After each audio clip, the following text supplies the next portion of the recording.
Surrounded by a supportive family outside her only daughter's house, She has a 13-year-old and a 9-year-old. Brittany Richard spoke with us about 33-year-old Brittany and the night she died, too late for her mom to say goodbye. When I touched her body close to 2 o'clock, she was cold. You may be familiar with the Romika Meeks case, another story of vengeance, violence, and women at war because of a man in the middle. Today I'm bringing you to Texas, to a disturbingly similar case, but it has its own heartbreaking layers. This is a story of Brittany Richard.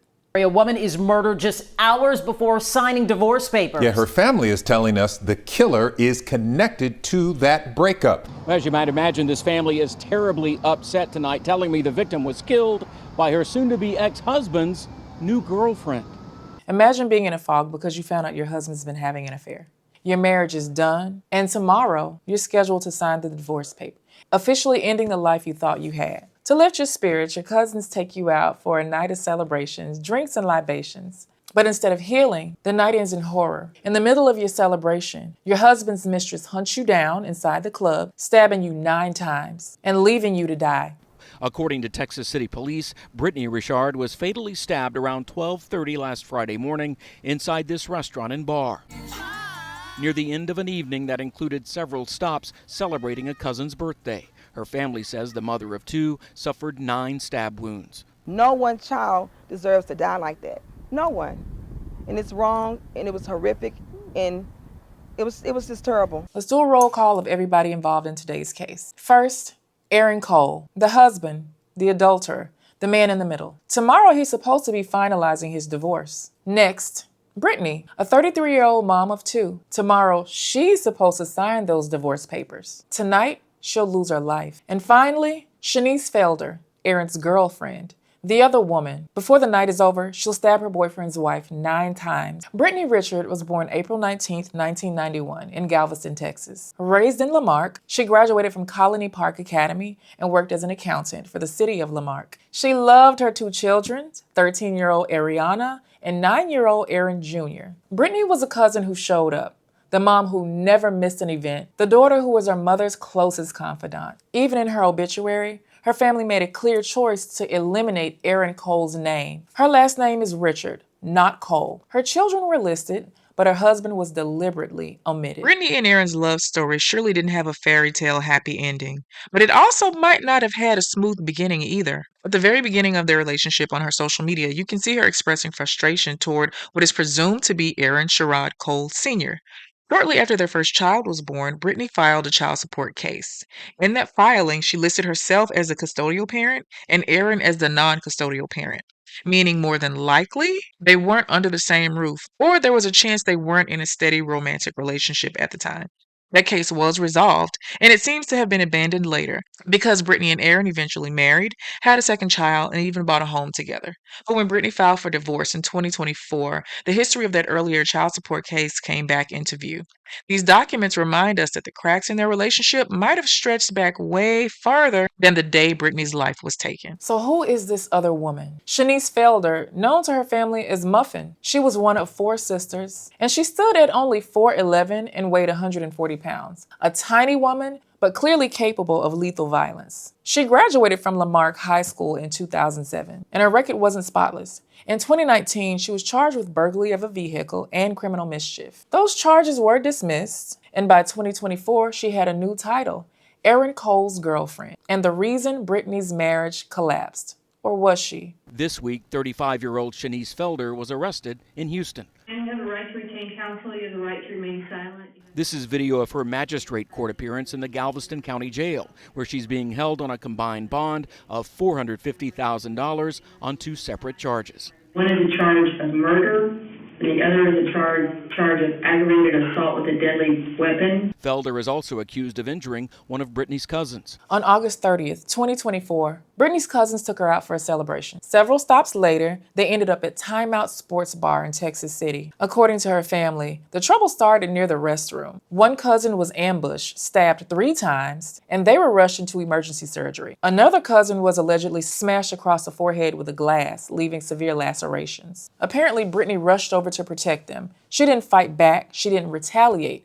but Felder turned the knife on her, stabbing her 9 times. Her family says Brittany died the same day she was supposed to have signed divorce papers, and that Felder was her soon-to-be ex's girlfriend, adding the two women never had any prior altercations and that the attack inside the bar was unprovoked. If I can ask her anything, I would ask her why.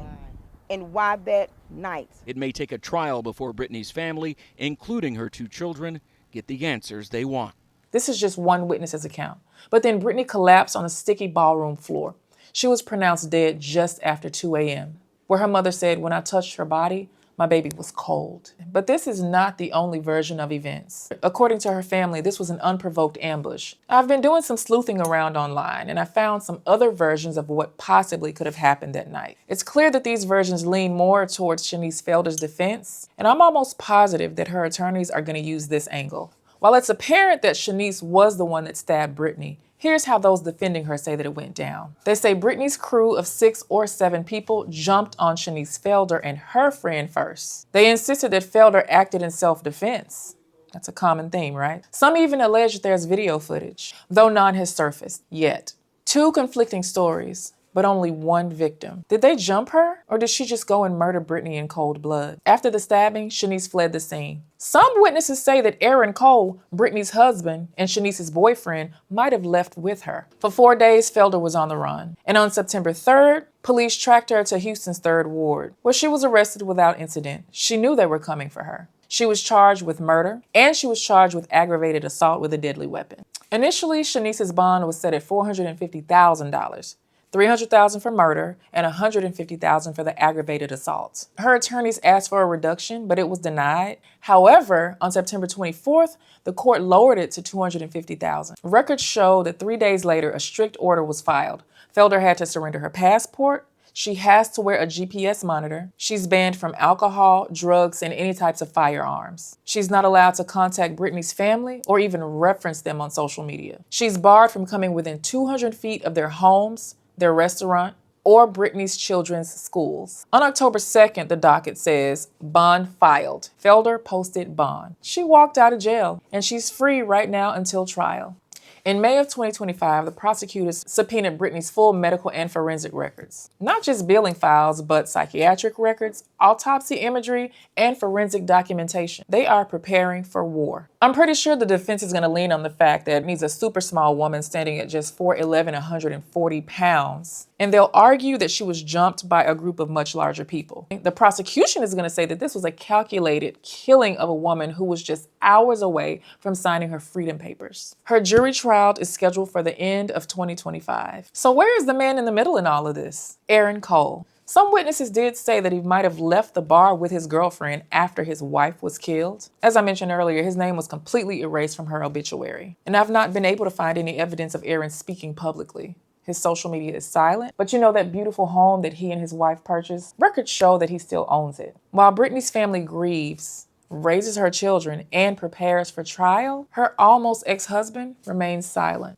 As we explore this common theme of women at war because of a man in the middle, the first question I always ask myself is, how did we get here? How on earth does someone have to lose their life for the pursuit of love or because love was lost? Betrayal, vengeance, the inability to control our impulses, and simply not being able to let go. And the Naja news community is becoming a very interactive one. So if you have more details on this story or any of the other developing stories that I'm working on, just simply comment below or hit that email up there. After every upload, I'm in the comments for just an hour, just dialoguing with you. I want to hear your thoughts. I want to hear your suspicions, and perhaps maybe even an anecdote that you picked up. There's quite a few videos along these lines that I'm researching that'll be coming out really soon. So make sure you smash that notification button so that you can actually get alerted when I post new content. I appreciate you being here.